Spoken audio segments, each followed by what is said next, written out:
Good morning. This is Tim Selden from Montessori Foundation, and with me is my son, Mark Selden, who is the director of the Center for Guided Montessori Studies and the founder of the Renaissance Montessori School in Cary, North Carolina. With Mark is Rachel Kincaid, who is the director and co-founder of the Montessori Renaissance Montessori in Cary. And this is part 2 of a webinar that we began a few weeks ago with Mark on 21st century marketing. So I'm going to turn it over to you, Mark and Rachel, and carry on, and I'll keep it from the side. Thank you. Great. In the first half of our seminar, we talked a lot about marketing theory. Is marketing advertising? No, it isn't. We talked about who are our customers, understanding our customers, trying to figure out where they are. How are your current customers different from previous customers? How are parents different today? How are they relating to your school, and what are their expectations? In this section, we're going to talk a little more nitty-gritty. This weird echo. It's the air. Should I turn it down? I don't think it's the air. Well, I feel like I'm hearing myself. I hope everyone can hear me okay. All right, so there's a couple different functions of marketing, and I'm going to break them down here.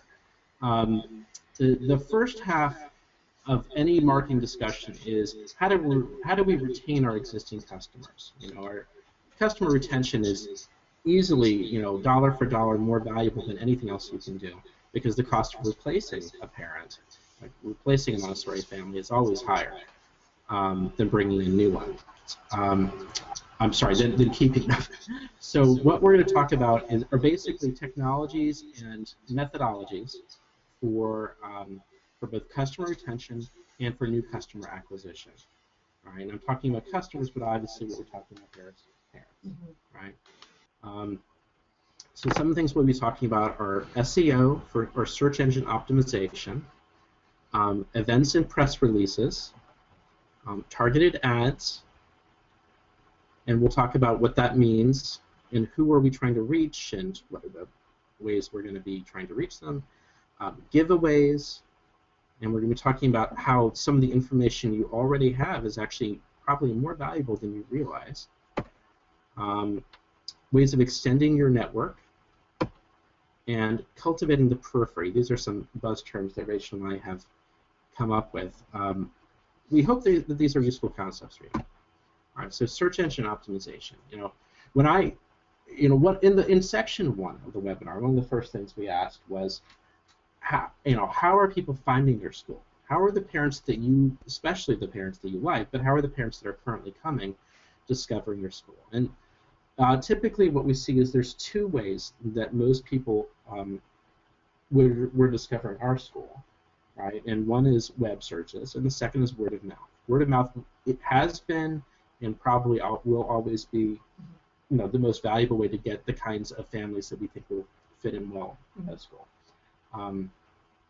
But a lot of people still find us on Google, right? Absolutely. And certainly when we were new, that was the biggest problem. Yes. Yeah. Well, we did have some Facebook hits in the very, very beginning as well, but I think Google has been probably the most beneficial to us. Yeah. And so what we're talking about here is actually not advertising. Advertising we will get to, but we're actually talking about just good old-fashioned search engine results. People type in preschool, and are they going to get your school, right? Well, search engine optimization is the dark art, or the mysterious practice of trying to do better in search engine results.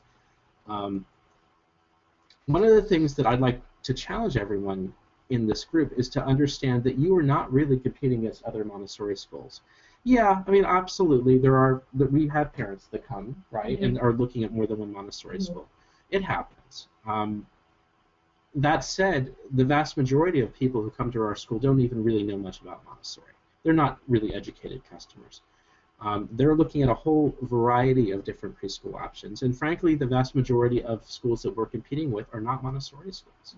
For that reason, I would argue that if you can find other schools that you have a good relationship with, schools that you like their values, businesses that you feel very comfortable recommending families to consider, then you will actually find that there is a really unique value that you can get out of that network in terms of search engine results. What we do is we link to, let's see, Heartwood, right? Yeah, our regional schools plus a few other schools based on region. And the idea is that all that mutual linking actually increases the value of your result in the search engine. It's counterintuitive, right? You might think, oh, well, if everyone is linking to each other, then you're all going to lose value. But actually, it works the other way. What's actually happening is that each time that Google sees different sites linking to you, then, especially if they link to you in the right way, which is to say they have a description of what you are, and then there's a link to it, Google actually increases the value.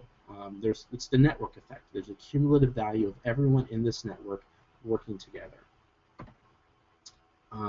So together, these schools and you can strengthen your search engine results. Now, there are search engine optimization techniques that I really can't get into because I myself am not an expert. We can certainly recommend some good people who are, but the idea is that the names of the pages on your website really do matter. The links between them really do matter. Google looks at all that good stuff to try to figure out if a page is actually going to be useful to search results. Another thing to keep in mind is that if you can ever get a link from a government site or an educational site, then that also is going to really boost your connections.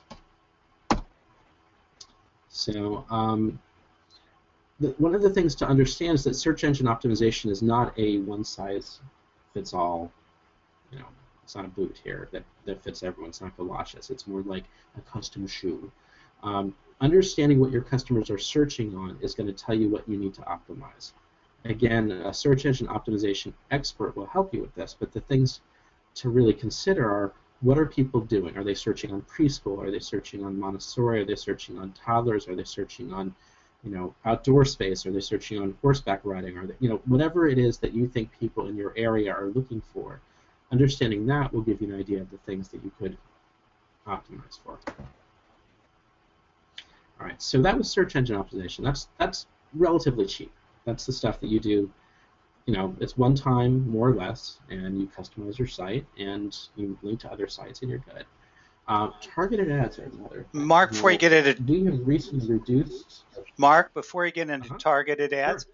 let me just mention that we are beginning to work with somebody who is focusing on SEO and online Google Ads and so forth, all kinds of really interesting online marketing tools who people may want to look at. I'm going to be doing a webinar with him sometime between now and mid-January. His name is Barry Abrams.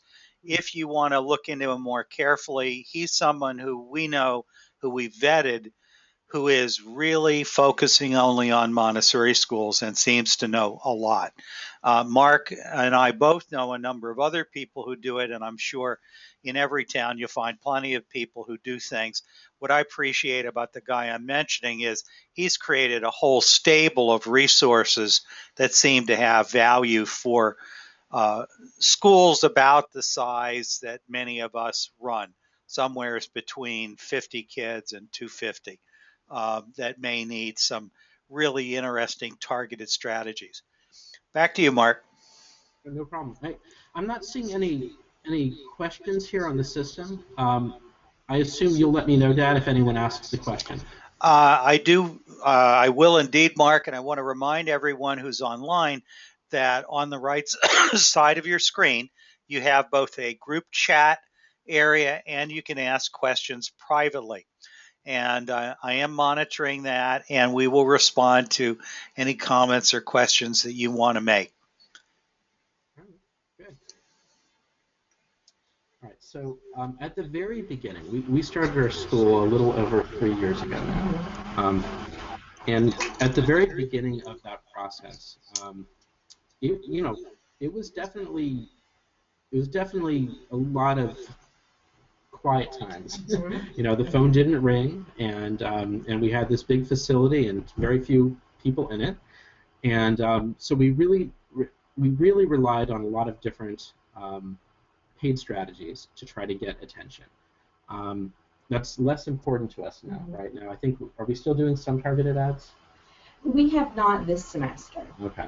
So this was very useful for us. At this point, we have wait lists in every classroom, so it's less of an issue. But I would say that it's something to consider.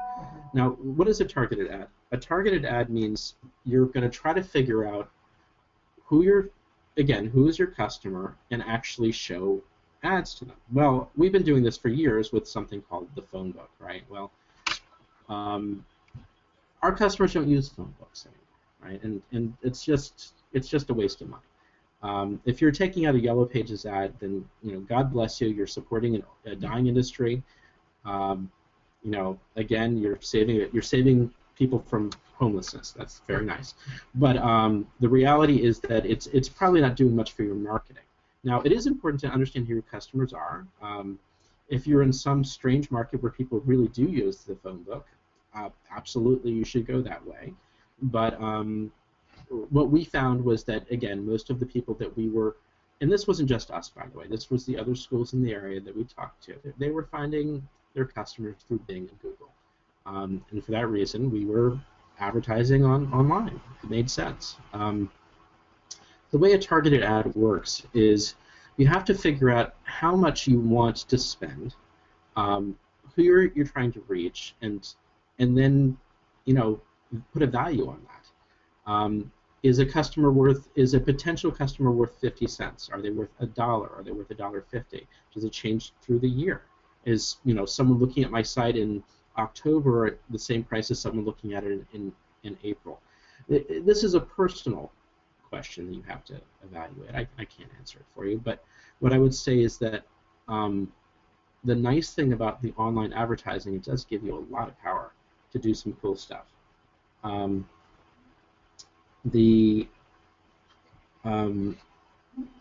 idea is you would go into the system and you would define your customers. Now, you can be very, very granular. I would suggest start by understanding, where do people live? What are their interests?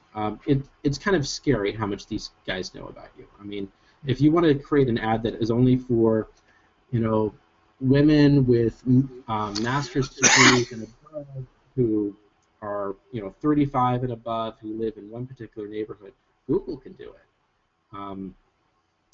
I'm not saying that's a good thing. I'm just pointing out that it exists.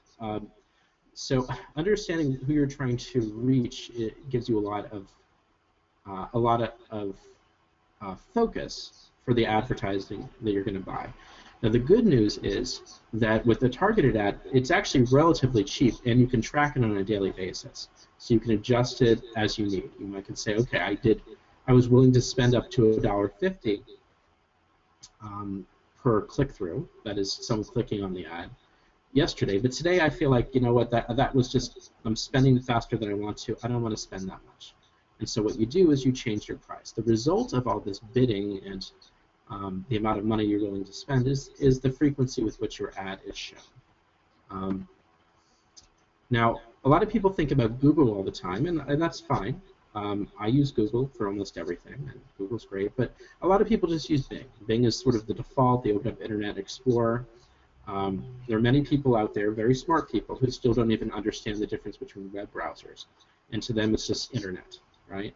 And so they open up the Internet, and they do a search, and it happens to be Bing. Well, Bing has 30% market share. It's not a bad search engine, and so it's also something you might want to look at for advertising. With the online ads, you can get as geeky as you want. I mean, one of the things I like to do is explore very subtle different wording choice differences in the ads, and then go back and revisit and say, well, which ones got clicked through more and which ones didn't, and adjust the frequency with which they're shown and things like that. And you can also track conversions, meaning how many people clicked on the ad and then spent some time on the site, maybe filled out a form. You'll need a tech guy to come in and help you with the conversion piece, because you have to add a little piece of code to your site.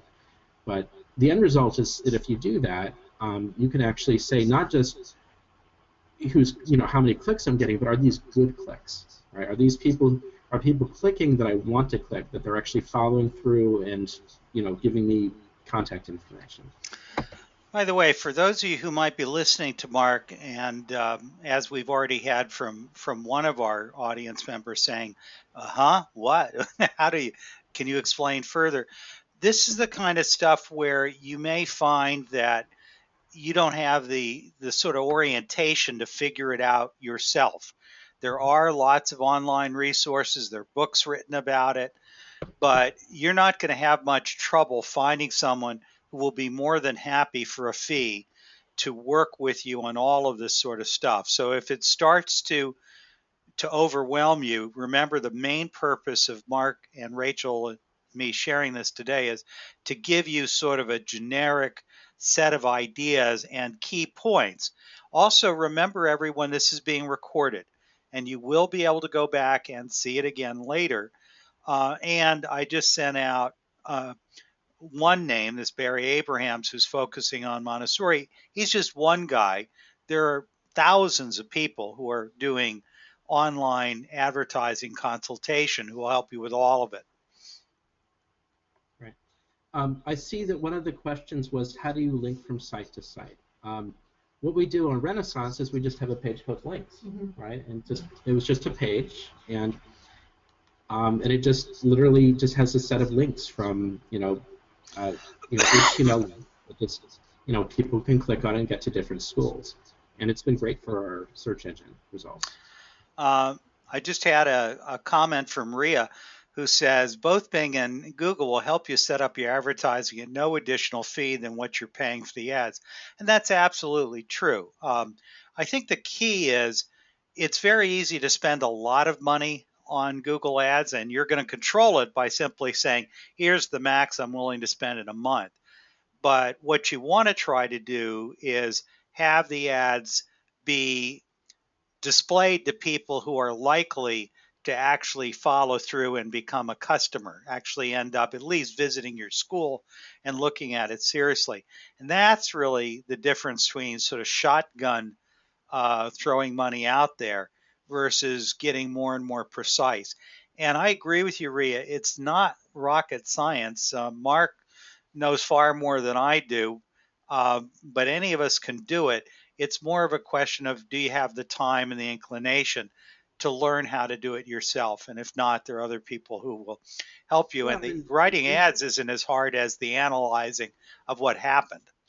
Yeah, I agree. And I would say that it's almost certain that every school represented here has at least one or two parents that could help you with this.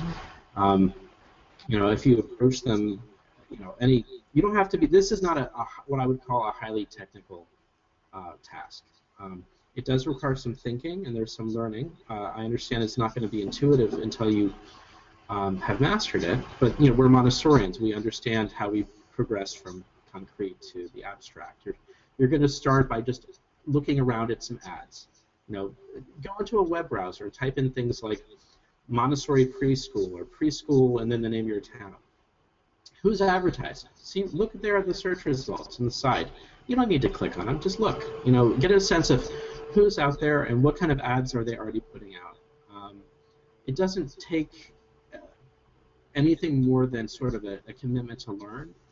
And I really think that the targeted ads, especially if you're having enrollment problems, are a fantastic return on investment. I mean, we probably spent, for a while we did some print advertising in a local parenting magazine. It was never good.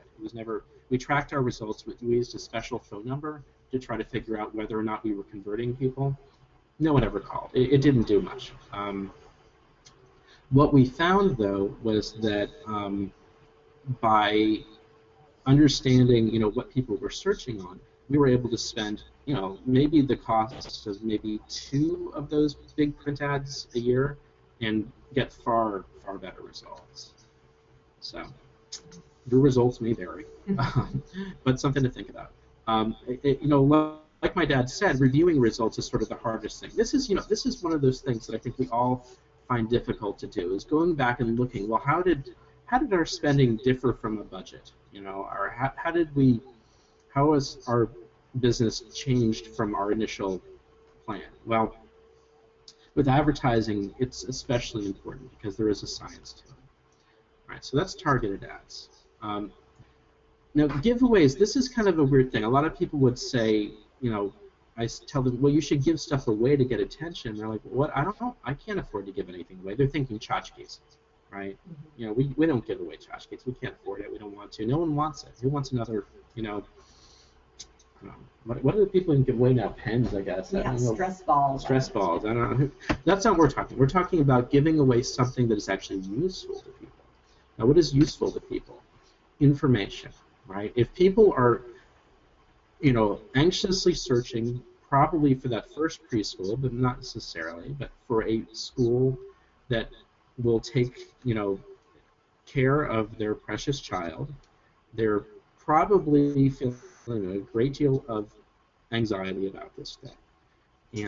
And anything you can do to alleviate or at least address the sources of their concern is going to be valuable to them. Now, what we give away is a Montessori 101 article, right? So what this means is that if people go to our site, in exchange for them giving us their contact information, we give them a PDF that they can download. It's surprising how valuable that is. And also, by the way, it has huge search engine results, too. I mean, just, you know, what we call organic or natural search engine results, just other people linking to us because they like that article. So what I would say is come up with something that you can give that might be useful. It could be parenting tips, could be toilet training tips. We're not talking about like a 10-page paper or a book. We're talking about like a listicle. If you know what a listicle is, this is like what BuzzFeed does, you know. It's something that's easily digestible but has useful information. Maybe 10 points, 10 tricks for, you know, getting your toddler to sleep at night. Right, or getting them to eat healthy food or to try new food, or you know, there's no end to good stuff you can do there, right? And it should not be something that takes you a day. So if you think about it, you can come up with at least one thing, and maybe multiple things you could do that would entice people to give you their contact information. And let me tell you, once they have that thing, and they print it out, and it has your logo and phone number on it, that has huge value. I think that's at least as good as getting someone to hold your brochure, and maybe better because they'll actually look at this thing. So that we talked about the Montessori 101 article that we have, and BuzzFeedification. Again, it should be useful and easy to access. I'd say it's digestible. This is not something that should feel like a college essay. Here's some ideas that I've thrown out: preschool warning signs, things that that you should look out for, or the top 5 educational activities you can do with your toddler. Rachel had the idea of things that could help, tips for helping your toddler get to sleep, etc. And completeness is not important. You don't need to have everything here, right? If you think there are 100 tips for getting your toddler to go to sleep, still 10 or 20 is fine, right? It has to be useful. That's the idea here. All right, so now we're going to get to extending your network. What does that mean? Word of mouth has always been powerful, right? We were talking earlier. I mean, we still get most of our referrals through word of mouth, right? A lot of them, yes. So it's not. We use Facebook, and Facebook is very, very powerful. I strongly encourage you to create your Facebook page if you have not already. Again, this is not your personal Facebook page, but the page for your school, and then post nice things about what's happening at the school. Obviously, you want to have parental permission for any pictures you post, but so post that stuff. Make it very clear to anyone who's looking at the page that your school is a fun, dynamic place that has lots of cool stuff happening, right? This Timmy did the 1,000 chain for the first time. Oh my God, look how cool that is, and pictures of that. Whatever it is, we had a visitor from Farmer Mary, and here's some bunnies. Here's an activity we did, International Children's Day or a fall festival. It doesn't really matter that you have a particularly exciting day, right? Just make it clear that great things are happening in the classroom. One of the biggest problems you have, and this is a little bit of a segue, but I want to make sure it's out there, is that because as Montessorians we value the intrinsic reward that a child gets from completing work, these kids are not actually going home with a lot of garbage every day, right?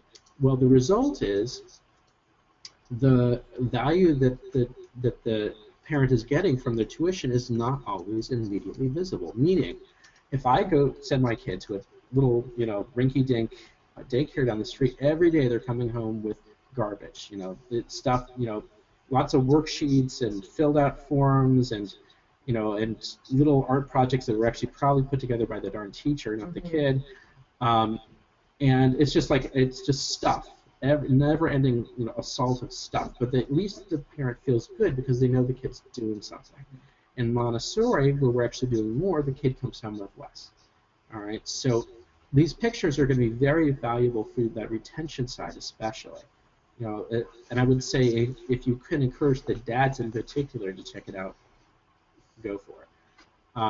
But what you really want here is to extend your network. So not just to maintain the existing parent body and make them feel good and get the warm fuzzy about what's going on at the school, but also get them to voluntarily share the things that you are posting.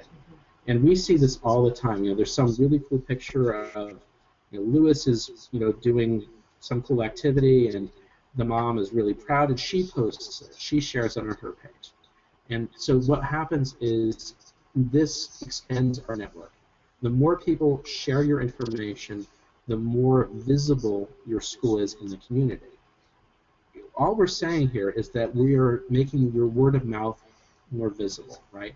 So in the past, what would happen is a parent might share information about your school if they were asked, right? They might say, their friend says, hey, how do you like that Renaissance Montessori down the street? And Holly might say, oh, I love it. It's a great school, all right? Well, that's cool. But now we're giving them a tool to actually proactively put that information forward. They don't have to be asked, right? So I would say use your Facebook page as much as possible. Try to get as many cool pictures of the kids in there and encourage the parents to share those pictures of their kids or anything that they think is cool. And I would say that extending your network goes beyond Facebook, right? You want to invite larger circles to special events. Now, there's family, with the extended family. You never know who knows something, right? But the more people feel connected to your school, the better your retention. And the more people who know about your school, the more they can share information about your school, right? One of the things that we did, especially at the beginning, when, again, we were very much under-enrolled, is we tried to encourage the larger community to come to certain events. Not every event we had, obviously, it wouldn't be safe or appropriate, but we had a couple events where we opened it to the larger community, and we even put up flyers around the neighborhoods and things like that. Once your school is established, what you're going to want to do is just find a way to extend the network in a safe manner, right? Find special events, again, not every event, but special events where it might be appropriate to tell people, hey, feel free to bring your friends. We're having a holiday, a holiday fair, and there's going to be booths and food and blah blah blah. Whatever you're doing, bring your friends. Now this is something. Rachel, do you want to talk about the Mommy and Me classes? Sure. This is something we know that a lot of schools do, and we were definitely encouraged by our advisory board to do a Mommy and Me class. We called it Montessori and Me. We only ran it for one semester, and we got 2 or 3 great families that have continued to refer their friends to us ever since. We want to do it again. We want to do it every semester, and we have found that with the enrollment being so high in that particular class now that we have to really pick and choose what semesters we go with. But it was a way for parents to go in, experience Montessori with their child, and chat it up with the other parents in the room and the teachers on why we move from left to right, why we teach pouring at that level, things like that. It was very valuable for those mothers. Because we're in a particular area where many people are moving from other regions every day, this was also a great place for other moms and dads to set down a few roots, meet some other parents in the area, and just start their network. So we found it to be very valuable, and it's returned its time 3- and 4-fold at least by now, and that we've only done it once. So we plan to do that every year, actually. Can I talk to you for a second about the Parent Advisory Council? Many people talk to us at the foundation about concern that parents will sort of organize into a mafia. How did you do it in your school? What do you think what lessons have you learned that you want to share? We don't do it, right? Well, I'll say this. We have a very organic approach to parent advisory. We have some parents some years that are very organized and they want to get the parents together. Other semesters, the parents are a little more organic about it. What we do now is we encourage parents to volunteer when they're able. And sometimes that's a rally cry to get everybody in the garden in the spring. Sometimes it's an individual activity where 1 or 2 moms or dads may come in and read to the children. As far as a parent advisory council, we have been a little hesitant to do that simply because we want it to be kind of from the ground up. But we certainly do work with advisors as far as other Montessori in the region that will help us refine our practices, if that makes sense. That's what I thought you were doing. So basically, you're doing the monthly community and class meetings, right? Absolutely. Deborah's asked about what is the Mommy and Me program. Before we do that, I'd like to invite you to elaborate on what your monthly class and community meetings are, unless you've got it in the presentation and it's coming up. I don't think we do. I would say that's worth mentioning, though. Sure. I think every school does it probably a little bit differently, but the main thing is to establish community. I really want my school in particular to be a third place for parents. They're busy at work, they're busy on the weekends, and we want them when they step into our door to have something to remember. And so sometimes our parent nights are me putting them to work in the classroom. I'm teaching them the pink tower and the spindle box, and other times it's a way for moms and dads to exchange business cards. So every month it's a little bit different, but they know they're going to see the same faces. They know they're going to have those sideboards where they get together on play dates that following weekend.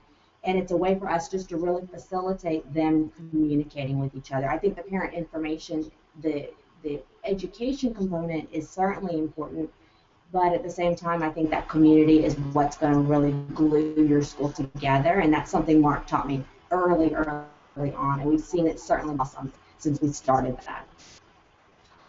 Definitely. One of the things that I don't mind Rachel that does all that and fantastic job, but things that was amazing to me during them for years was how they would turn in, instead of turning into bit sessions, which is my concern, they would turn into like brag sessions. Mm-hmm. And parents would start talking about, how great the school was and how happy their children were, and it was just a wonderful feeling for us, just to hear all this. There were definitely complaints. I'm not going to say that there weren't issues, but a lot of times we would just sort of leave on this glow, this great feeling. We don't get to hear about the things we're doing right very often. Sure, and I'll add this. It can be a little uncomfortable to put parents together because you never know if they're going to turn into that mafia, as Tim mentioned. Mm-hmm. But I have found that giving them that benefit of the doubt and saying, hey, why don't you chat together? You're both from Dallas, for example. I'll lead you to it. I think that there's a candidness that they feel once I walk out of that circle. That allows them to really elaborate. And then I explain to our parents, hey, I might put you in touch with this new potential parent. You're both from the same area, or you're the same academia concentration. Tell them what you like about our school. Tell them what you don't like about our school, and just get to know them a little bit. I think giving them that permission is going to it just takes that veil off a little bit, and there's not an administrator breathing down their throat or breathing over their shoulder, just listening in to make sure they're saying the right things. We give them a lot of autonomy there. I would say 2 things about that. I think that those were good points. The first is in the first half of this presentation, I actually talked about how parent-parent bonds are one of the most important sticky factors, if you will, for retention. People, they're going to connect to the teacher and they're going to connect to each other. That's going to be the school to them, and so You want to encourage that as much as possible. That said, we saw a little bit of the Mafia thing. It didn't really come out. It didn't really happen that way, but we've had little hints, little moments where we could see that starting to, that ball starting to roll downhill, and we were able to, without, shaming anyone, sort of intercept it. So I would say, what we do is we have an advisory board composed of leading Montessorians that we know, just people that we trust who know a lot.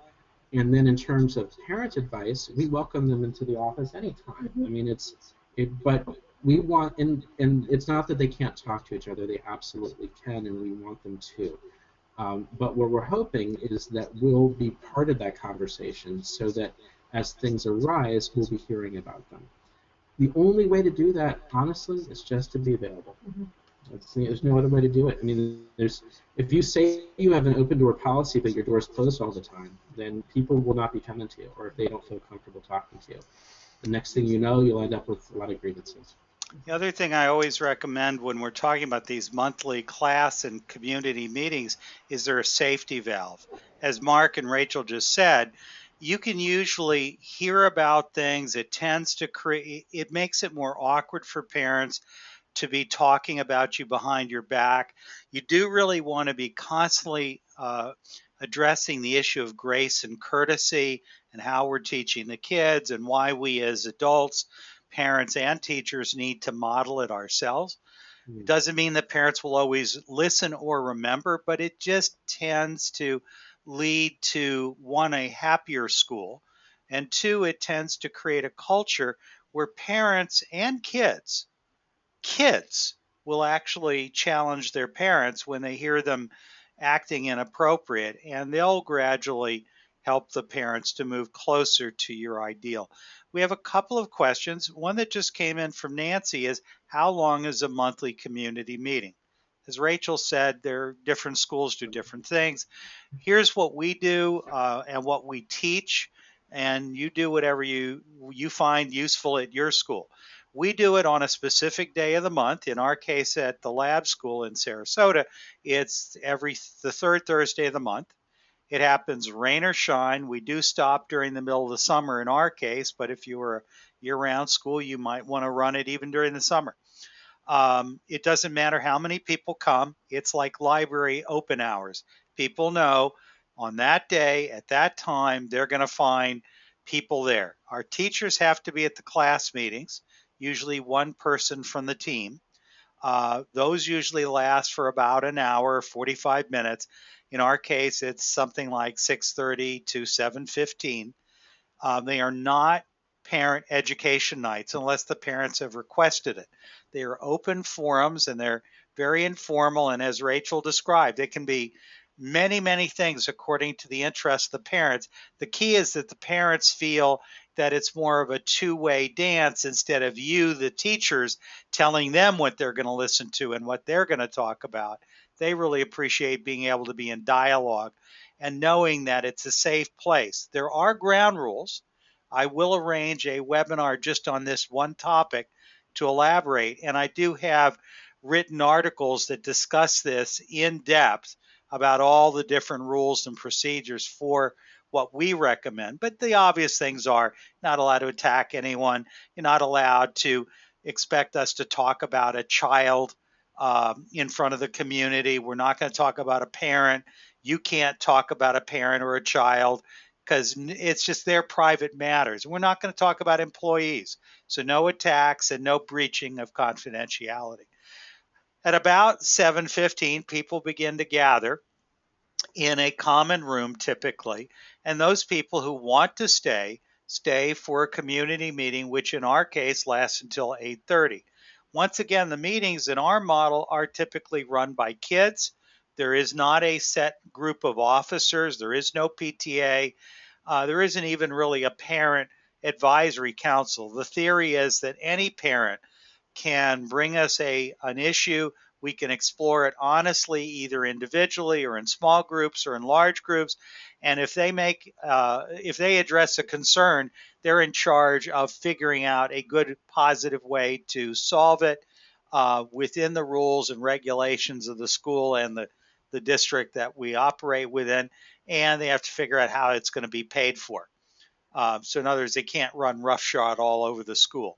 It's just a way of creating both boundaries and getting people to at least have an invitation to be more engaged. Usually about 10% of a school will actually engage deeply. So don't be surprised when it is not the average parent.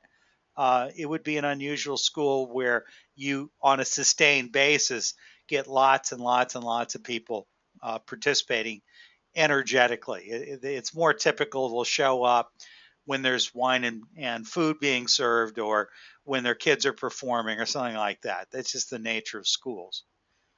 The other question that was asked of us, and you guys may want to first talk about what you do at Renaissance, but the other question I'll just mention is the Mommy and Me program. You guys want to talk about what you guys do with community meeting, class meeting, or did I pretty well cover generically what you're doing? I think you covered it. I'll add one thing. You know, just like a teacher in the classroom is going to listen into their children's conversations and then maybe circle them up if they feel there's an issue. Same thing with your parents. If you hear a lot of questions about toilet training or good places to go in the community, you're going to circle those parents up again and address that. So it's a way to take the temperature of the parents and find those topics, as Tim mentioned. So, but I think you did cover it, Tim. Thanks. Mommy and Me. Lots of schools do a Mommy and Me program. You want to tell what you do? Sure. We advertise to the community, usually on Facebook through that, and we just encourage parents or caregivers or parents to come out and experience a Montessori classroom together with their child.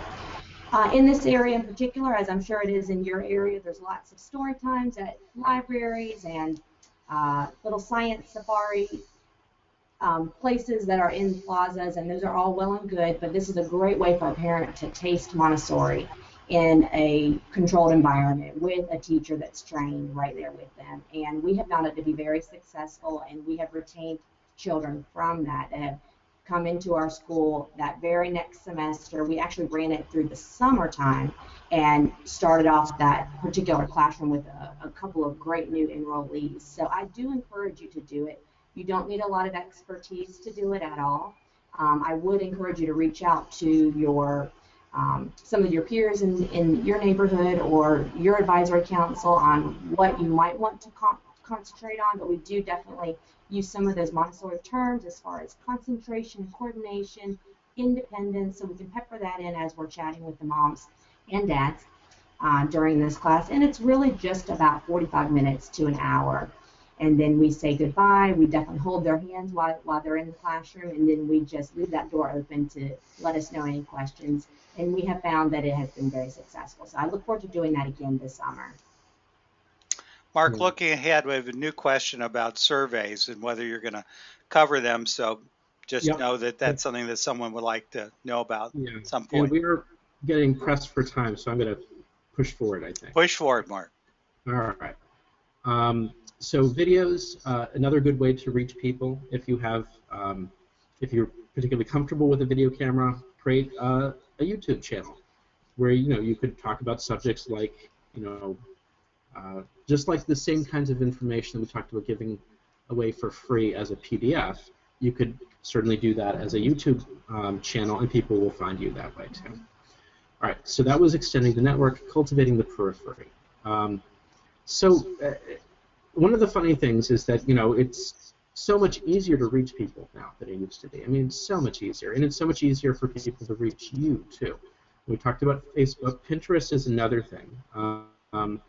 We know someone who is become, I think you've seen her blog, is just, I mean, she is all over social media. She is like the queen of social media, and her school is probably enrolled through like 2030. Absolutely. And so you want people to subscribe to these pages. You want to encourage community members to post on the pages too, to make it look active and vibrant. It isn't. You don't want a monologue, right? You want it to be a conversation. So it's a party metaphor, right? I mean, if you're in a party and you see a group of people, talking animatedly, you start to wonder, what are they talking about? Well, it's the same thing in social media. If there's something if it looks like there's something very exciting happening, people want to come over and see what it is. Now, there's some other ideas. These are not my personal favorites. There's Twitter.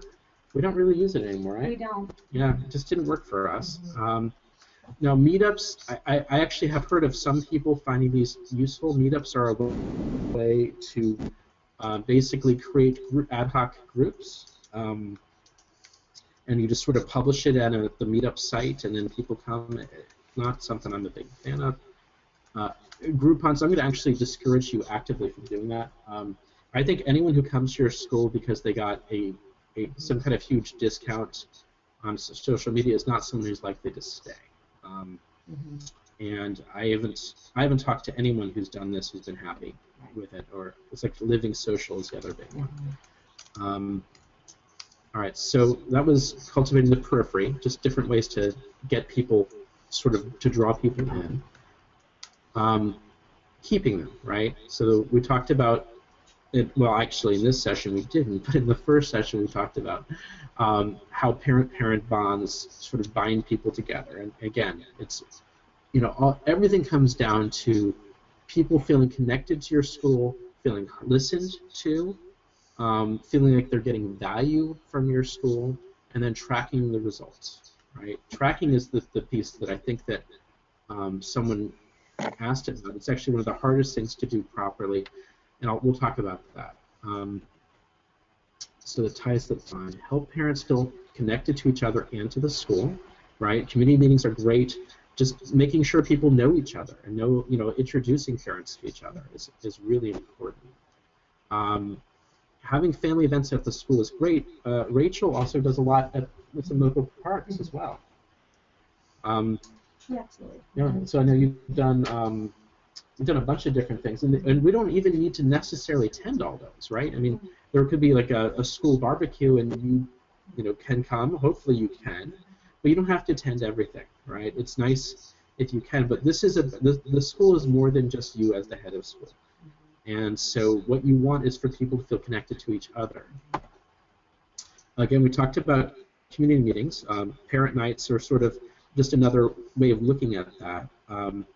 It's up to you how you distinguish between a community meeting and a parent night, or whether you do it all. But I would say is that the important thing is to have these events, at hours where working parents can attend. That's an important consideration.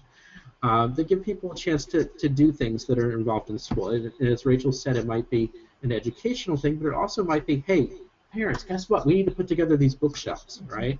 Can we all get together and we'll provide pizza and blah, blah, blah, blah, blah, right? It doesn't matter. Park events, we talked about. Volunteering is, we have a nice organic garden out back, and there's certain parents who just love being involved in that, and getting those people to come up and to get involved in that stuff has been a big win for us in terms of encouraging parents to know each other and be connected to each other. But all this stuff, cleanup days, volunteering, some parents just can't do a lot of volunteering during the day, even though we would love parents to be able to do more stuff during working hours. These people are working themselves off. So making sure that there are opportunities for people who keep different kinds of hours to be involved with the school. And the more connection they feel to each other and to the school, the harder it will be for them to leave. That's what we call stickiness, right? I mean, if they feel that this is part of their life, as Rachel said, the third place, they're not likely to leave. Remember, the counter to that, by the way, is when a parent does leave, they'll almost always influence other parents to at least think about leaving, and it tends to create a run on your population. So this is not just, these things are important both to prevent departure and to minimize the number of other families who are pulled out when they leave. Well, I would say this is that when there is a crisis with one family, it is seldom contained to that one family.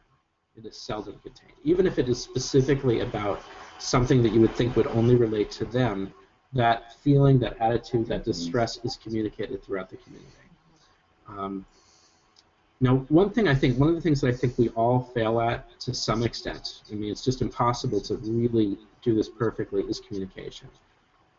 As small as our school is, we're just too busy, right? So what I would say is, never worry about over-communicating, because you're probably not doing that. Right. So some of the things we talked about are newsletters. Newsletters are great. I'm not anti-newsletter.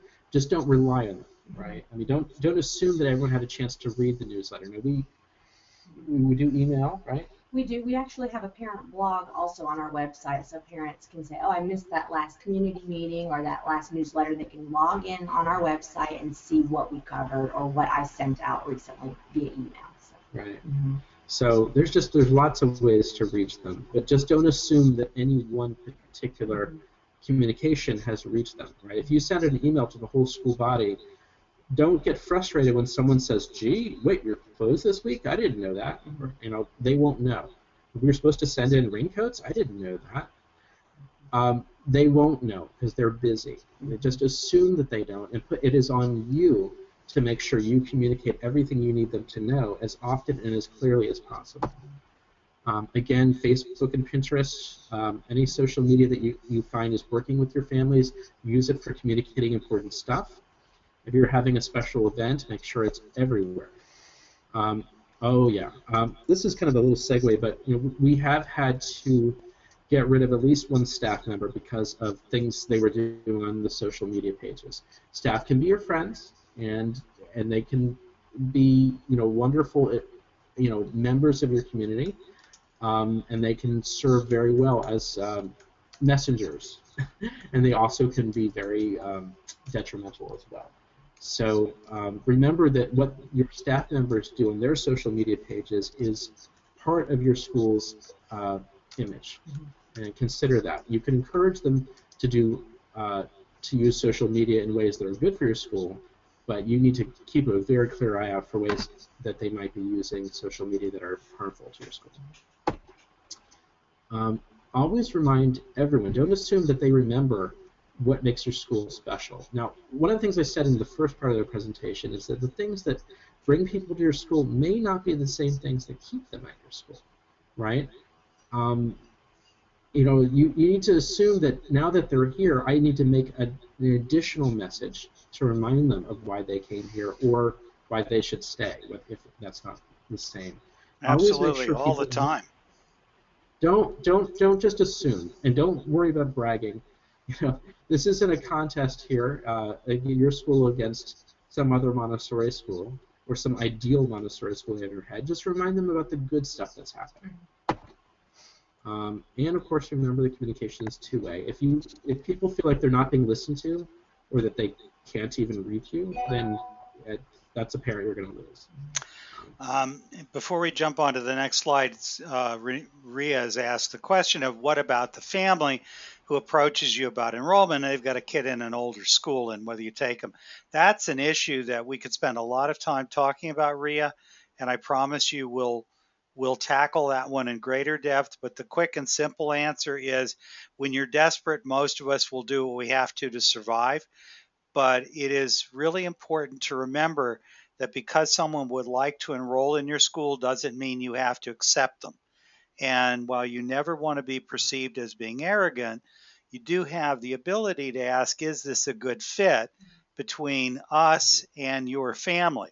So when you're building enrollment originally, you may have to do all kinds of things that common sense suggests you would ideally not like to do. And if you get to the point where you feel comfortable saying, look, this is a 3-year commitment, I really need for you to take that seriously. And again, that's a whole different conversation about how would you try to convince people or how do you basically incentivize people to stay.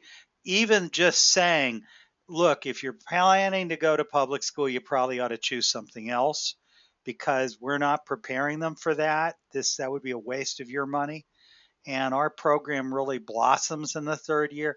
That's a whole conversation. So look for an upcoming webinar about the importance of the 3rd year and retaining families.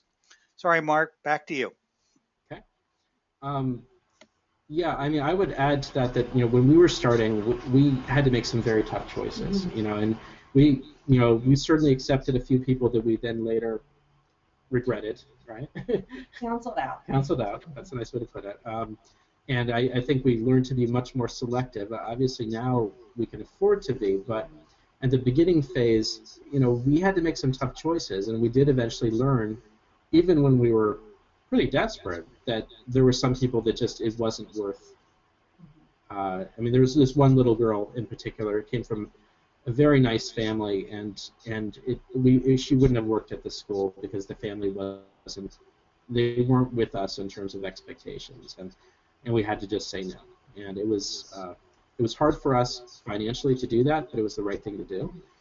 All right, communication intention quickly. The things that we want to communicate and that we do communicate, we call that information, right?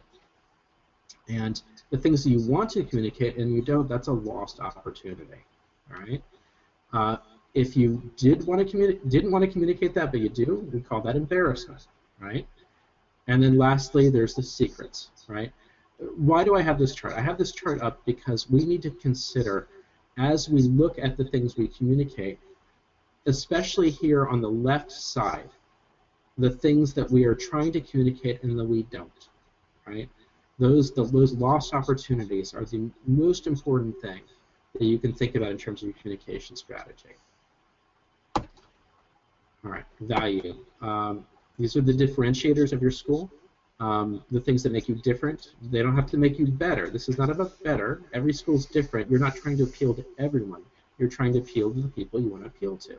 So make it clear what it is that you have. If you're a bilingual school, as we are, we make sure people remember why we're bilingual and how we are bilingual in the classroom.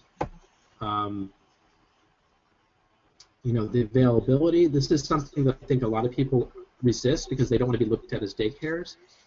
But if you're available, if you have extended hours in aftercare, that is a value to the two-parent working household. Always think about ways to communicate your core value proposition.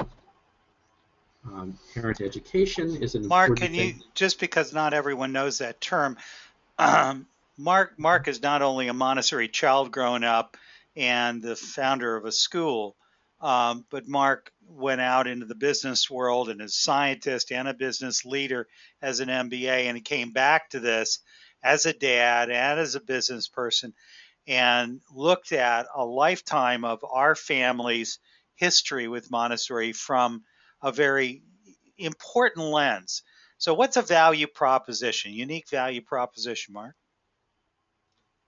Well, your value proposition is if you come to my school, then you will get this value, this thing that you won't get elsewhere or you won't get in most other places, right?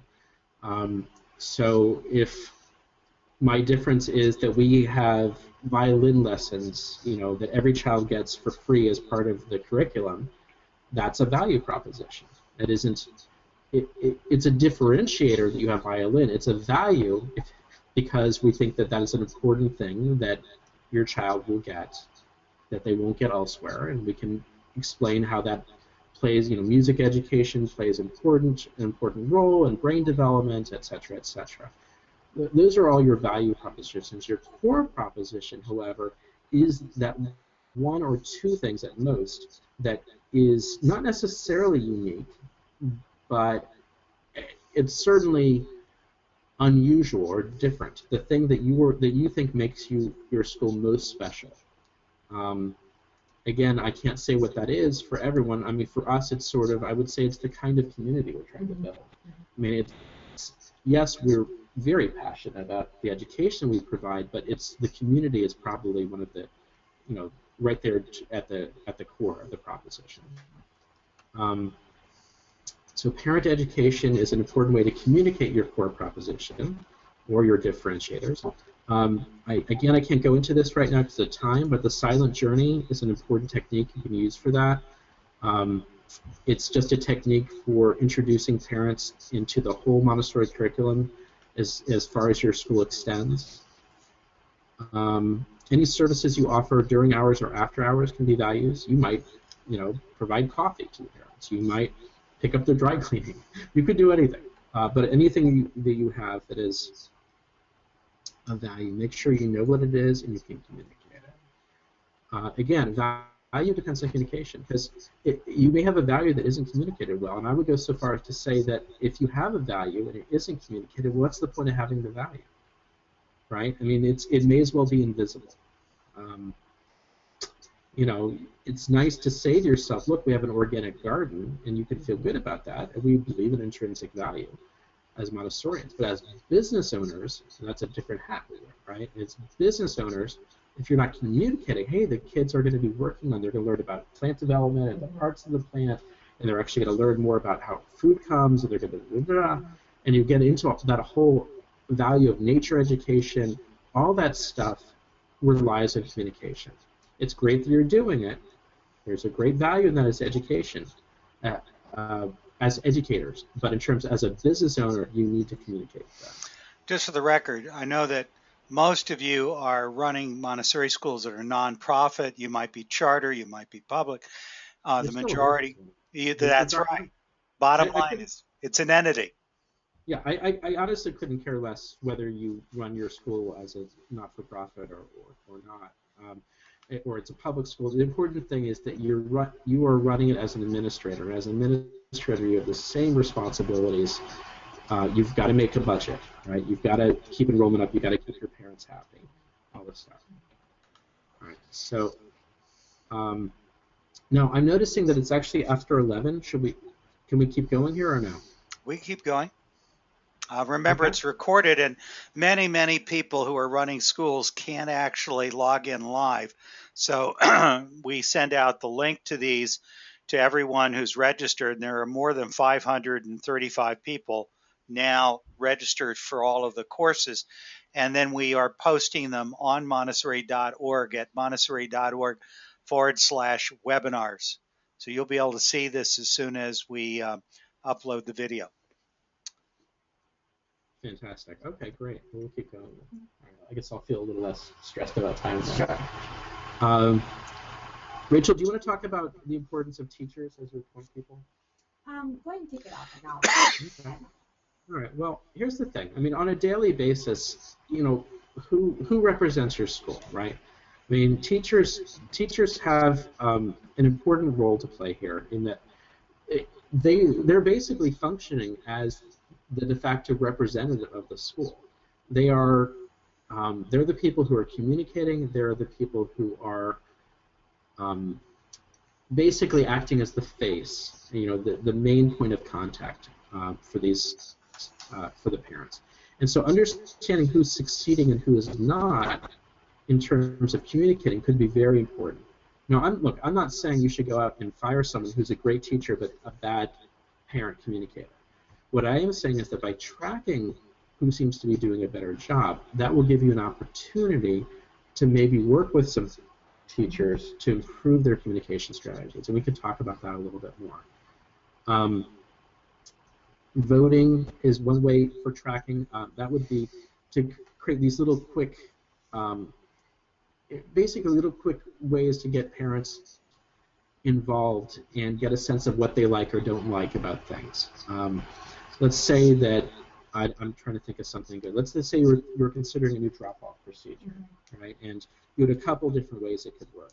Getting parents involved in that would be great for the communication side, and from a business side, you can create. There's an advantage in actually allowing parents to tell you what they like, so that you can succeed, right? There's no point in starting something that you know is going to fail. So, you know, there are a lot of nice little online tools that allow people to vote and, you know, express their preferences for things. Forms and surveys, that's for, obviously, narrative feedback is really valuable there. SurveyMonkey is one of the nice free ones I like to use, but Google Forms is also a great one. With Google Forms, it actually dumps all of the, you can create a form. So I want to know, why did you re-enroll, for example? Please give me, you know, rank order these 5 reasons you might have re-enrolled, and maybe write something expressing your opinion. All right? And then you can set up in Google Forms so that it all goes right into a spreadsheet, and you can slice it and dice it and look at it and all that good stuff. You want to pay attention. This is less numerical and more observational. but pay attention to parent participation at the community meetings. Who is participating, who's not coming, who is maybe coming but being more silent. You know, one of the mistakes I think we make with forms in particular is we tend to send them either home with the child, in which case they probably don't come back, or we send them by email and say, you know, please fill this out, and then it just goes into the wastebasket, the electronic wastebasket. So what I would say is that the more valuable information is probably going to get from having higher participation. So, you know, consider having, if you have forms you want filled out, you know, surveys and any kind of votes and stuff, also consider having a way for people to do it right there in the office. All right, analysis. So data is only as good as your analysis of the data. So don't rest in your laurels, right? And this is something that I would say that we should always consider, right? If we're doing well as a business, but we're having a high turnover rate, ask yourself why. Let's analyze that. You know, in other words, go back to your tracking and try to find a way to analyze what's happening in a numerical fashion. So let's say I had a high turnover rate. We don't, but let's say we did. We would create a form and try to find some ideas about hypotheses about what might be leading to the turnover, and we give a place for, you know, for people to add to some text information. Sending that out, trying to get people who are considering leaving or have left to fill that out would be very valuable. Mind you, it can feel very awkward to do it. I think that's why a lot of people don't do these things. But just because your business is doing well financially or in terms of enrollment doesn't mean you should just sit back and hope that your marketing efforts are succeeding. You need to go back and analyze what's happening at every stage of the way. You know, you might be succeeding in terms of enrollment, but you should revisit your marketing campaigns and look at them. Use the information you have to refine your approach. So even if you don't need a radical new approach, you know, oh, I'm finding that a lot of people from this neighborhood are enrolling. Well, maybe I should try to reach out to that neighborhood more, whether through my Google Ads or some other technique I have. Maybe I should post a flyer in the gym at that neighborhood. Basically, the idea is that marketing doesn't stop once you're succeeding. Marketing is an ongoing approach. It has a cycle that has no end. So somehow we've done it. We got here all the way to the conclusion. Well, you didn't mention Tomorrow's Child. I didn't. Would you like to mention Tomorrow's Child? Sure, I love this publication, and it's a great way for parents to stay connected to the greater Montessori community, and also it's a good conversation starter. There will be articles in there that maybe I haven't gotten to that year as far as parent education goes, and they can bring that up and say, hey, I noticed that Lily was doing exactly what this article was stating in her conversations with me at home, and it really hit home for me. So it's a great way to get that conversation started again, and just like Mark said, just to kind of promote that stickiness. So I definitely encourage you to put that in your parents' hands. Yeah, our rationale in doing it from the beginning, it's now starting its 22nd year, is it's unpredictable. Ideally, it would be your school's magazine. And at Barry, which was the school that Mark and I both went to and I graduated from, we had the Barry magazine. But you got to be really big and have a big staff to be able to do that.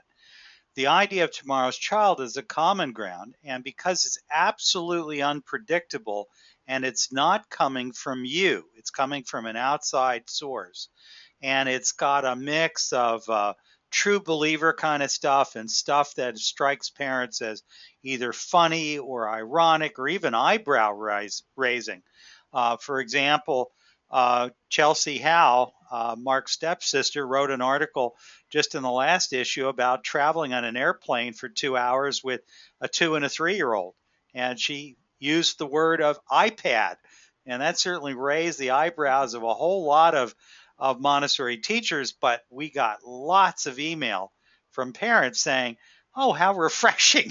You actually admit that in the real world, some of us do things that are not what you ideally would want us to do. So we try to have honest conversations, and that's where Tomorrow's Child fits into it. Yeah. I like what Rachel said about it being a conversation starter. I mean, that's Mm-hmm. one of the nice things. We keep it out. We keep our copies out, and the parents look at them, and they often want to talk about the things they read, and it's just one more way to, encourage that communication factor. So in conclusion, technology, it's a new means to an old end, right? Everything that we think is new is really old, right? People needing to communicate, people needing to know what they're getting, the value they're getting from the money they're spending, people needing to know that their kids are happy and safe and getting educated.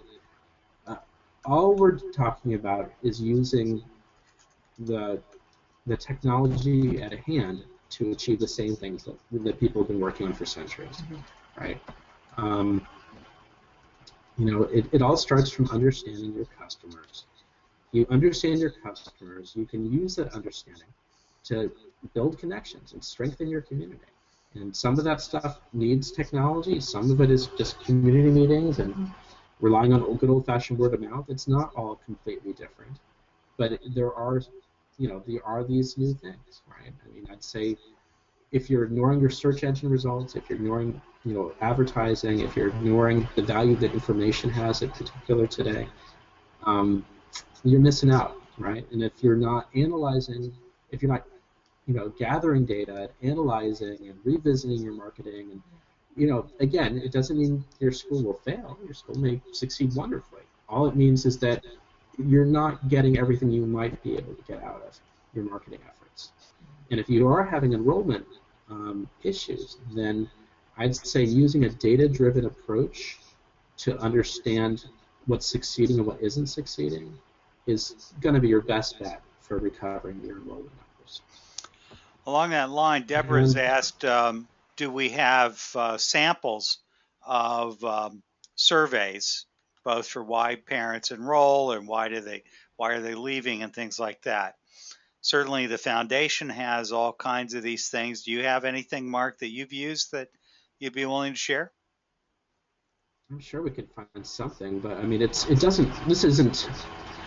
creating the survey is not going to be the hard part, right? I mean, it needs to be small, it needs to be simple. People aren't going to fill it out if it's, a 20-page survey. You want something that has like maybe 5 at most, questions. I chose to leave Renaissance Montessori because, and then rate from 1 to 5, the value of the tuition, the location was convenient, the teachers were friendly. This isn't hard, right? And then a space for a narrative description. One thing that we haven't done that we talked about it was maybe having like a giveaway or something, like a gift card or something. If you fill out this, this is a hard thing. Once people have left a community, they may feel a little bit of awkwardness, right? And they want to sever all ties, or I'm not saying that always happens, but it does happen sometimes, especially if there was some ambivalence about the whole thing. It is difficult as a business owner to go after this information, right? But this is the most valuable information out there.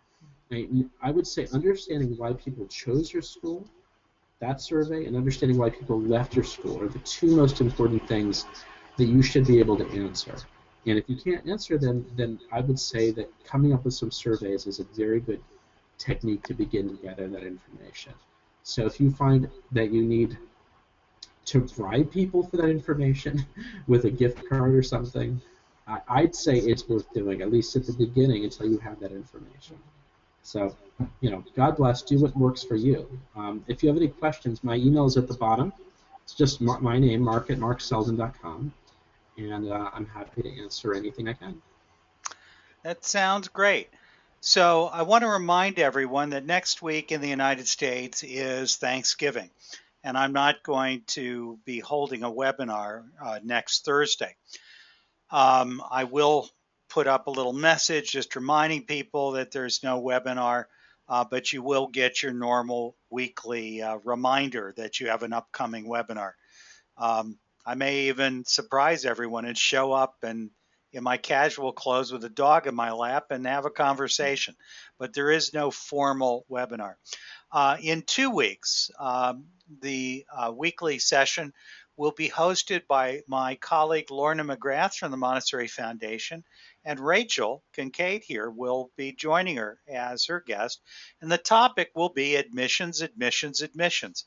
The focus of that will be on many of the issues that we've covered today, but in different perspective. We'll be looking at the actual process of when the phone is rung and they're coming to the campus. How do you figure out whether it's the child is the right match? How do you, because they are looking at many, many alternatives, how do you help them to determine from their end whether your school is the right fit? How do you orient them into the school? And help for a smooth transition? We'll look at a lot of issues like, can you take in a child after the age of 3? Can you take in a child after the school year has started? What do you do if you have someone who leaves the school in the middle of the year? Can you replace the child? And I will give you one teaser. There is a very famous case that involves my alma mater, the Barry School up in Maryland, that happened not that many years ago, where a family that was in the school left in the middle of the year, and the school made no effort to replace the child. They just held them responsible for the contract. There were people that wanted the space. They did not consider those people, and they held the family responsible. The courts held in favor of the parents. It's called mitigation of damages. You have an absolute obligation as an independent school to attempt to mitigate your loss. And so what that means is you may choose to accept the loss, but don't hold a family responsible if you choose not to consider a child who is available and ready and willing to come in. It's tricky stuff, and we'll talk about the legalities of all this sorts of stuff in upcoming webinars as well. So again, next week is Thanksgiving, maybe a surprise webinar, but not one that's planned. The week after that will be admissions, admissions, admissions. Mark and Rachel, thank you so much for all your time today. It's been great having you. Thank you so much. Bye, everyone.